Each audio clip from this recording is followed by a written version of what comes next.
कोई सवाल या मैं अपने हिसाब से अपने हिसाब से पूछो। बस नलवा पे कंसंट्रेट होनी चाहिए, नलवा की समस्याएं। करा तो नहीं है ना गोलाई? अच्छा कर दिया, स्टार्ट है। नमस्कार दोस्तों, मैं मोहित कुमार और आप देख रहे हैं हिसार न्यूज़ 24। और हमारे साथ हैं एडवोकेट संजय बोरा जी, जो आम आदमी पार्टी के कार्यकर्ता हैं, एडवोकेट भी हैं और स्कूल भी चलाते हैं। विधानसभा के इलेक्शन बिल्कुल नज़दीक हैं, कुछ दिन ही बाकी हैं और यूं कहूं कि उल्टी गिनती शुरू हो चुकी है विधानसभा इलेक्शंस की। तो सभी तैयारी कर रहे हैं, चाहे वो किसी भी पार्टी का हो। तो आम आदमी पार्टी में काफ़ी लंबे समय से कार्यरत हैं, कार्यकर्ता के तौर पर काम कर रहे हैं, एडवोकेट भी हैं। इनसे ये भी पूछेंगे क्या वकालत के पेशे में अब वो पैसा नहीं रहा जो ये राजनीति में आ रहे हैं? क्या कारण है राजनीति में आने के? क्या वाकई में इनको लगता है कि हम जैसे पढ़े लिखों को भी राजनीति में आकर के for the betterment and upliftment कुछ काम करने चाहिए जनहित के? सारी बातें पूछेंगे। तो साहब स्वागत है आपका। नमस्कार जी मोहित भाई, सब दर्शकों को नमस्कार।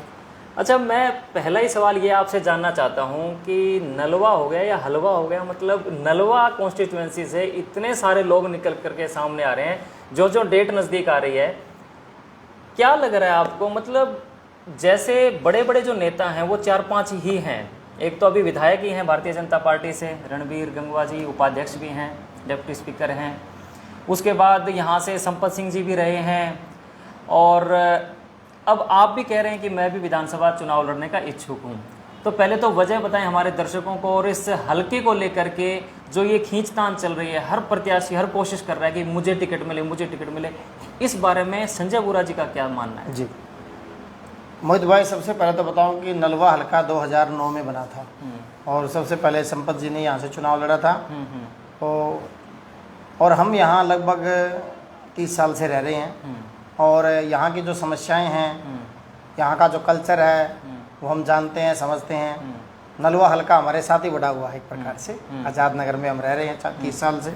अभी 5 साल से दिनवास में स्कूल चला रहा हूँ, आप आए हैं वहाँ, तो ग्रामीण क्षेत्र से भी जुड़े हुए हैं। तो हमने ये देखा है कि इन 30 सालों में जो यहाँ काम होना चाहिए था, क्योंकि हिसार एक बहुत बड़ा शहर है, बहुत ही बढ़ता हुआ शहर है, इसके हम बहुत नज़दीक हैं, नहर से इस तरफ हमारा एरिया रहता है, लेकिन वो डेवलपमेंट नहीं हो पाया।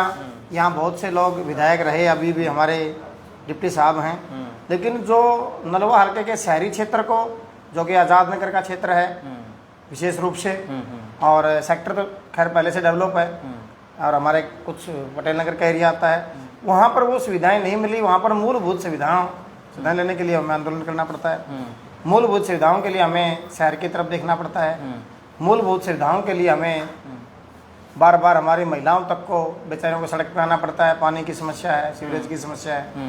तो एक प्रकार से शहर के अंदर होते हुए भी हमारे साथ ऐसा व्यवहार हो रहा है। और दूसरी तरफ हमारे गाँव की जो समस्याएँ हैं, पीने के पानी की समस्या और बिजली पानी की समस्या, स्वास्थ्य की समस्याएं, तो ये समस्याएं हम देखते हुए बड़े हुए हैं। इन समस्याओं के साथ हम भी 2-4 रहते हैं। तो मन में आया कि हमने बहुत लोगों को आजमाया, बहुत लोगों को वोट दिया है, बाहरी लोग भी बहुत थे, और आज भी बहुत से ऐसे साथी हैं जो आपने जैसे पहले कहा कि नलवा हलवा है, उसको समझकर सिर्फ पैसे के दम पे, बड़े बड़े होर्डिंग के दम पे बहुत से लोग आज नलवा में दावा कर रहे हैं। लेकिन मैं पूछना चाहता हूं कि नलवा में उनके साथ उनका संबंध क्या है? क्या नलवा में उनकी पढ़ाई हुई है, उनका रहन सहन रहा है, उनका क्या है नलवा में? ऐसा कौन सी नलवा की समस्या उन्होंने देखी है? वही मेरा सवाल यही था कि मतलब जैसे इलेक्शन नज़दीक आते हैं तो कई नाम जो आप भी जानते हैं, मैं भी जानता हूँ, ऐसे निकल के आ रहे हैं जो आज से पहले कभी सुनाई भी नहीं दिए थे, ना वो दिखाई दिए थे, लेकिन जब चुनाव का समय नज़दीक आया तो वो भी अपने आप को पूरी तरह से दावेदार मानते हैं विधानसभा प्रत्याशी के रूप में, रिप्रेजेंट करने अपने आप को, और हाईकमान को ये दिखा रहे हैं कि हम भी एक्टिव हैं और हमें टिकट मिलनी चाहिए, चाहे वो किसी भी पार्टी का हो, इधर वो कांग्रेस हो, बीजेपी हो या इनेलो हो, कोई भी पार्टी हो। तो एक तो ये सवाल। दूसरा सवाल, जहां आपकी पार्टी की बात है, आम आदमी पार्टी की बात है, सुप्रीमो इस वक्त जेल में है, हरियाणा में एक भी सीट नहीं है आम आदमी पार्टी की, अलायंस आपने ज़रूर जो है इंडिया गठबंधन में कर लिया है, तो ऐसे में क्या लगता है जो सुप्रीमो यानी कि हर पार्टी का जो मुखिया होता है वो पूरी कोशिश करता है कि विधानसभा इलेक्शन में, जैसे लोकसभा में भी की होगी, तो विधानसभा इलेक्शन में कहीं ना कहीं किसी ना किसी हल्के से तो 2, 4, 5, 10 सीटें निकलें ताकि एक जनता के प्रतिनिधि के रूप में हम काम कर पाएँ। तो हरियाणा में इसका जो ग्राफ है आम आदमी पार्टी का वो दिखाई नहीं था। हालांकि दिल्ली में आपकी सरकार, पंजाब में बीच में आप लोग हैं, यहाँ कास्टिज्म देखा जाता है, कास्टिज्म की भेंट चढ़ा हुआ है हरियाणा। मोस्टली मैं ये देखता हूँ कि एक जात को लेकर के बड़ी ही राजनीति रहती है। जिस हलके में जहाँ पर जिनकी मेजोरिटी ज़्यादा होती है वो लोग चाहते हैं ये कि ये हमारा ही हलका है और हमें ही टिकट मिले। तो ऐसे में आम आदमी पार्टी का मैनिफेस्टो क्या है, उनका एजेंडा क्या है, वो किस प्रकार से काम कर रही है? देखिए मोहित भाई, आपके बहुत से क्वेश्चन हो गए एक सांस में, आपने लगभग 4-5 क्वेश्चन किए हैं। मैं एक एक करके जवाब देने की कोशिश करूँगा। सबसे पहले तो आपने कहा कि नलवा में इतने दावेदार हैं। देखिए लोकतंत्र है, चुनाव लड़ने का अधिकार हर भाई को है, कोई भी लड़ सकता है। लेकिन चुनाव लड़ने के लिए कुछ बुनियादी चीज़ें होती हैं किसी क्षेत्र की, जो मैं पहले भी कह चुका हूँ कि आपको उस क्षेत्र में आपका जुड़ाव क्या है, उस क्षेत्र से आपका लगाव क्या है, और क्या आप उस क्षेत्र को समझते हो, जानते हो, वहाँ की समस्याओं को समझते हो। अगर समझते हो, क्या आप उनकी समस्याओं में कभी शामिल रहे हो, उनके लिए आवाज़ उठाई है, उनकी लड़ाई लड़ी है, तो ये बेहतर आदमी समझ सकता है कि जो आदमी खुद उन समस्याओं से घिरा रहा है उसके पास उन समस्याओं का समाधान भी है और वो करने की कोशिश भी करेगा अगर मौका मिलेगा तो। दूसरी बात आपने कहा हरियाणा में आम आदमी पार्टी की तैयारियां, तो एकमात्र आम आदमी पार्टी है जिसका संगठन ग्रामीण स्तर तक आज है। आपने देखा होगा कि हमारी कांग्रेस पार्टी में तो हमारे भाई जिलाध्यक्ष भी नहीं बना पा रहे हैं, और किसी दूसरी पार्टी का अगर आप देखो बीजेपी के तो पन्ना ही आजकल फटे हुए हैं, पन्ना प्रमुखों के, तो उधार के कैंडिडेट लेके वो काम चलाते हैं। उधार के कैंडिडेट कहाँ तक जाते हैं आपको पता है। तो आम आदमी पार्टी इससे पहले दो पार्टियों के बीच में लड़ाई रही है यहाँ हमेशा ही। पहले कांग्रेस इनेलो के बीच थी, फिर कांग्रेस और बीजेपी के बीच हो रही है अब। लेकिन इस बार नया विकल्प आ गया है और आम आदमी पार्टी अपने आप को साबित करके आई है दोनों दो स्टेटों में। पड़ोस में हमारा दिल्ली है, इधर पड़ोस में पंजाब है। दोनों जगह जो मॉडल हम यहाँ वादा कर रहे हैं, जो जिस मॉडल देने का, वो मॉडल पे हम 10 साल से काम कर रहे हैं। इसलिए हमने हमारा दावा ज़्यादा बनता है। मैं रोकना चाहूँगा, मेरा सवाल है, दिल्ली में तो मुझे ऐसा लगता है और लोगों को भी ऐसा लगता है आपकी सरकार इसलिए बन गई कि वहाँ पर एक वो यूनियन टेरिटरी है और जगह जगह से भारत के तमाम स्टेट से आकर के लोग वहाँ रहते हैं, एजुकेटेड हैं, वेल एजुकेटेड हैं, जॉब कर रहे हैं। तो वहाँ ये चीज़ें नहीं देखते कि वहाँ उनको सिर्फ काम से मतलब है, उनको मतलब है हमारे घर में अच्छा स्वच्छ जल आए, हमें स्वास्थ्य सुविधाएं अच्छे से मिल जाएं, तो लोगों ने जिता दिया। मेरा तो ये भी मानना था कि शायद पंजाब में बड़ी ही 93 आई थिंक आपकी आई है वहाँ से 92 आई, पूरा मैंडेट मिला है। वो भी बहुत बड़ी बात है कि आम आदमी पार्टी ने कैसे वहाँ से निकाला। हरियाणा की जब बात करते हैं तो हरियाणा एक ऐसा स्टेट है 1966 के बाद से, यहाँ पर ना कास्टिज्म का आपने जवाब नहीं दिया, मैं फिर से वही सवाल रख रहा हूँ आपके सामने। पहली बार हरियाणा प्रदेश में जो ऐसे देखने को मिल रहा है कि हमेशा ही सीएम जो बन रहा था वो ऐसा बन रहा था जो एक पर्टिकुलर एक घराने से आ रहा था, यानी कि एक बड़े घर से, चाहे वो देवीलाल परिवार से रहा, देवीलाल जी खुद रहे, फिर उनके बेटे बने, फिर उनके पोते पड़पोते डिप्टी सीएम तक बने, फिर भजनलाल परिवार से बने।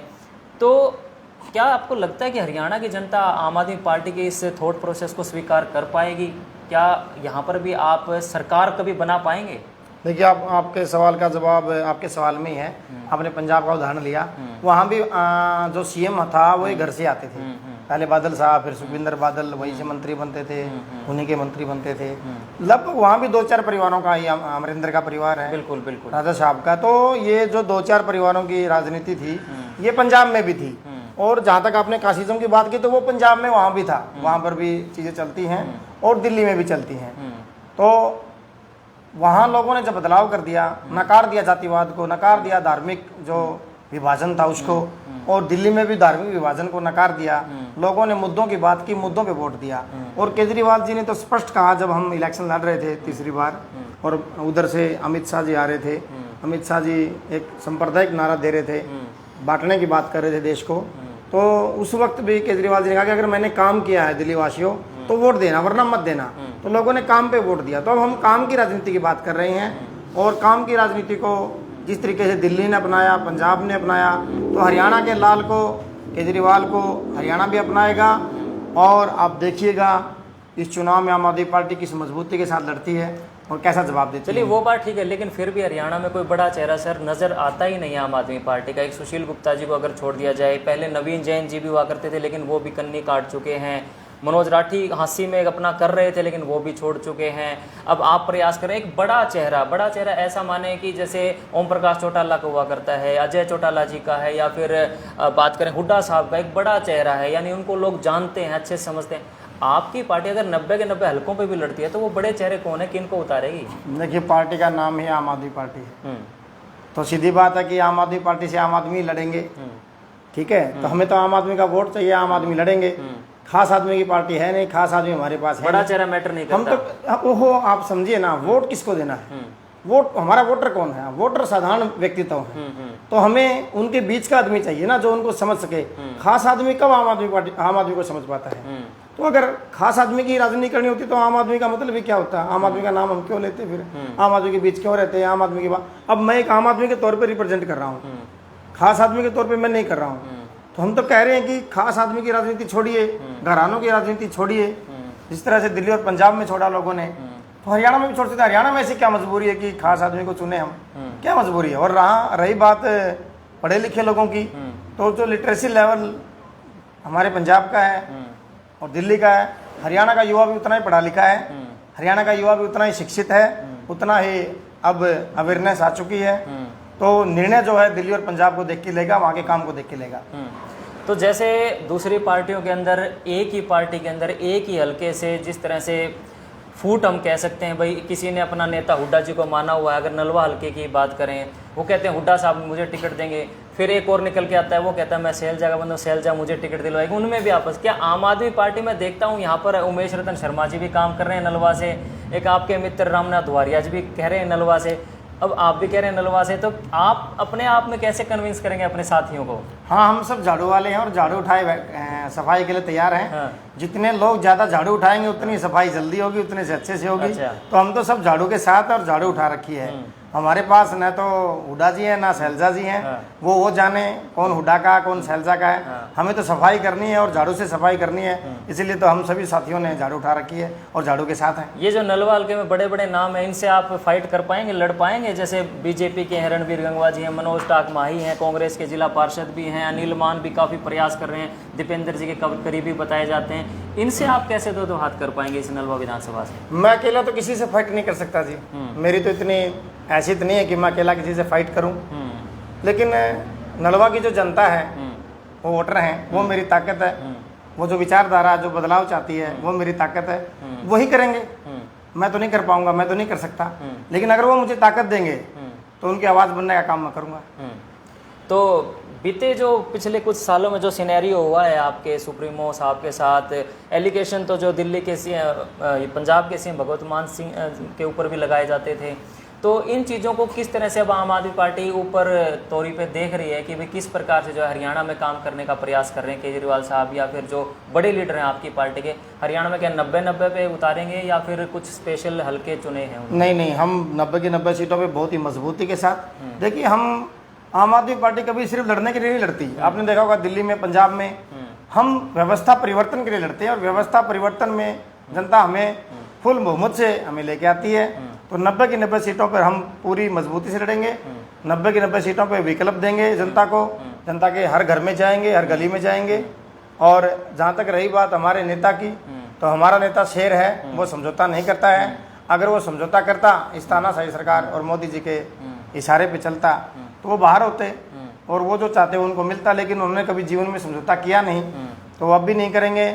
बार बार ये एजेंसी लगा देती है उनके पीछे। सुप्रीम कोर्ट तक ने उनको ईडी के मामले में बेल दे चुके हैं सुप्रीम कोर्ट जी।